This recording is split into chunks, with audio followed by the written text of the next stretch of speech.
Sheekadan waxay ku dhacday xilli aan ka shaqaynayay magaalada New York.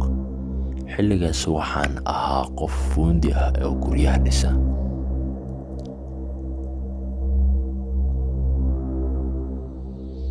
Haweenada ka mid ah waxaa nagu dhacay qof naga mid ah shaqaalaheena ayaa kor laga soo riday.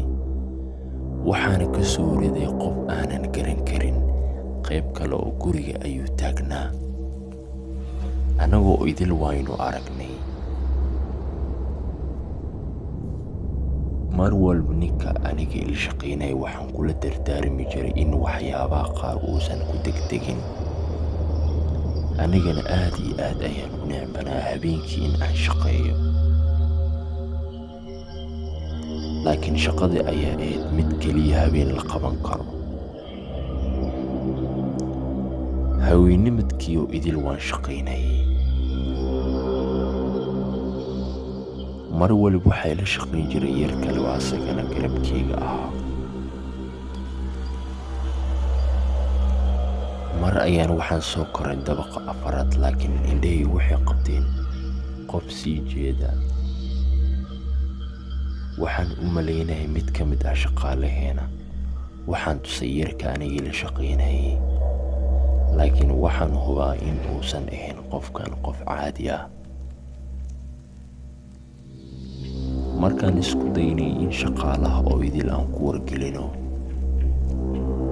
ayaa waxaan aragnay wixii dhan inay weynaadeen. Waxay ila muuqdeen qof ruux dumar ah oo sii jeeda. Laakiin ma aysan sii jeedin. Mid ka mid ah shaqaalaheen ayaa u dhawaaday. Kadibna waxaynu aragnay in timada dheer ay lahayd. Waxaynu ahayd qof ruux dumar ah.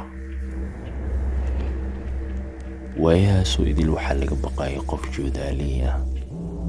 Anagana waxaan u malaynay in joodaaley ay tahay.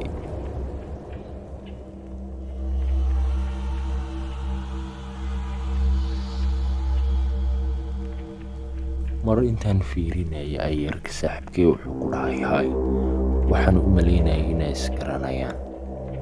Laakiin waxaan hubaa markaan in si dhaqsi leh agteeda ugu dhaqaaqay. Weliba uu rabay gacantii inuu ka qabto.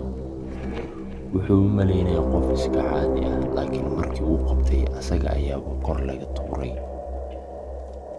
Anigana waa naxay si dhaqsi leh ayaan ugu soo dhaqaaqay meesha.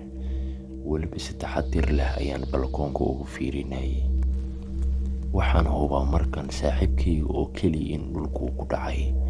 Laakiin qofkii kale meesha u dhan inuu isaga cararay.